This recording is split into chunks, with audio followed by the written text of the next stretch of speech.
Selamat pagi, siang, malam untuk Bapak Ibu guru. Semoga kita dalam keadaan sehat selalu. Perkenalkan, nama saya Philip Fortino. Saya dari kelas 8G, nomor urut 40.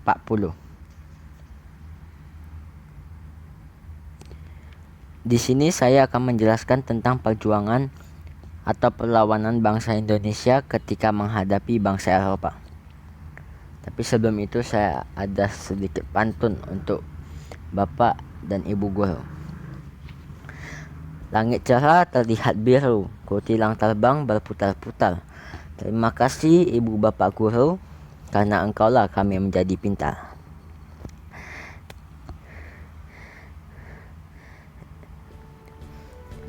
Ayo kita mulai penjelasannya. Kedatangan bangsa Eropa dan perlawanan bangsa Indonesia. Kedatangan bangsa Eropa yang datang ke Indonesia itu ada 4 negara, yaitu yang pertama ada bangsa Portugis, yang kedua bangsa Spanyol, yang ketiga bangsa Inggris, yang keempat bangsa Belanda. Sekarang saya akan menjelaskan tentang perlawanan bangsa Indonesia terhadap bangsa Eropa. Yang pertama, perlawanan rakyat Sumatera Utara terhadap bangsa Eropa.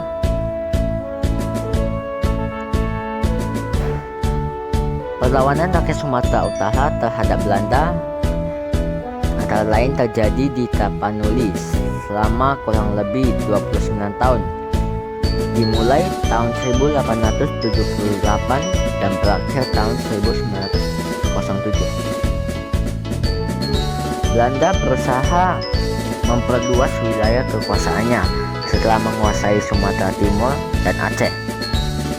Belanda menyerang dan berhasil menguasai kota Natal, Mandailing, Angkola, serta Sipirok yang berada di bagian selatan dan timur Tapanuli. Belanda menempatkan tentaranya di Tarutung dengan Dahli, melindungi para penyebar agama Kristen yang tergabung dalam Rijkshending. Tentara Belanda yang berkedudukan di Tarutung diserang oleh pasukan Sisingamangaraja 12 yang bermarkas di Bakara. Perang terjadi di Butar, Bahal Batu, Balige, Siberong, Lumbanjulu, dan Naguboti. Penyerangan tersebut dipimpin oleh Hans Christoffel. Sisingamangaraja 12 ikut perang dalam melawan Belanda atau Perang Tapanuli setelah mengusir misionaris dari wilayah Toba. Pada 17 Juni 1907, Sisingamangaraja 12 yang memutuskan untuk memusatkan pertahanan terakhir di daerah Gugur karena ditembak oleh Belanda. Hal ini membuat berakhirnya Perang Tapanuli. Putri Sisingamangaraja 12 yang bernama Tapien dan 2 orang putra Sisingamangaraja 12 juga gugur. Putra Sisingamangaraja 12 yang bernama Sabidan, Pakilin, dan Buntai dibuang keluar daerah Tapanuli.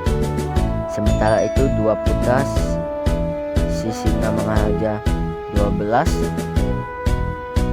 yang bernama Barita dan Pangahandang diasuh oleh pendeta Belanda di Prayaja. Kali ini kita lanjut ke pembahasan perlawanan rakyat Aceh. Aceh diserang oleh Belanda untuk pertama kali pada 5 April 1873 dengan jumlah 3.000 tentara. Serangan ini dipimpin oleh Mayor Jenderal Johann Hermann Rudolf Kohler. yang tewas di pekarangan Masjid Besar,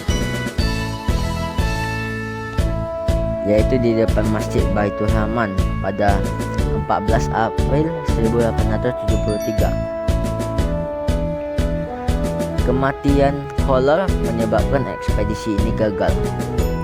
Pada bulan November tahun itu, Belanda kembali melakukan penyerangan untuk kedua kalinya dengan mengirimkan kekuatan dengan jumlah yang sangat besar, yaitu 13.000 orang tentara. Serangan ini dipimpin oleh Letnan Jenderal Sweeten dan berhasil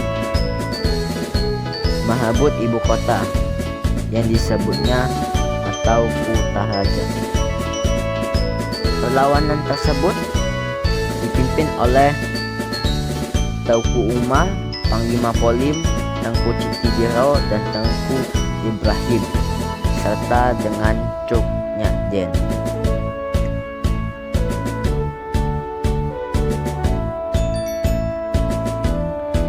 Belanda mengira bahwa Aceh telah menyerah, terutama setelah Van Halheden menundukkan Aceh Raya.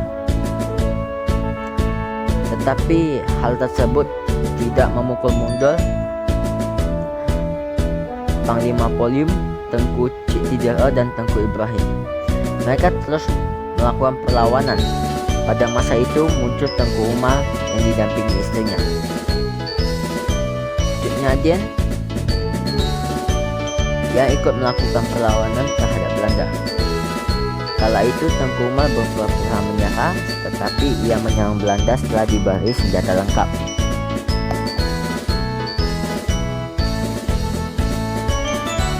Rakyat Aceh terkena adu domba antara golongan Teuku dan golongan Tengku. Dalam masyarakat Aceh, gelar Tengku diberikan kepada seseorang yang mahir dalam ilmu agama Islam dan yang mengajarkannya pada murid-muridnya dan berdakwah pada orang-orang dewasa. Sedangkan untuk golongan Teuku adalah gelar bangsawan untuk kaum pria dari suku Aceh. Teuku adalah seorang hulu balang atau ulai balang. Dalam bahasa Acehnya sama seperti tradisi budaya patrilineal lainnya. Gelar Teuku dapat diperoleh seorang anak laki-laki bila mana ayahnya juga bergelar Teuku.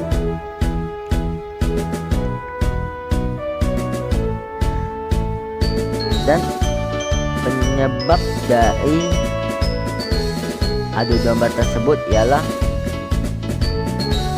pemimpin Aceh gugur dan menyerah. Tengku Umar gugur di Malabo.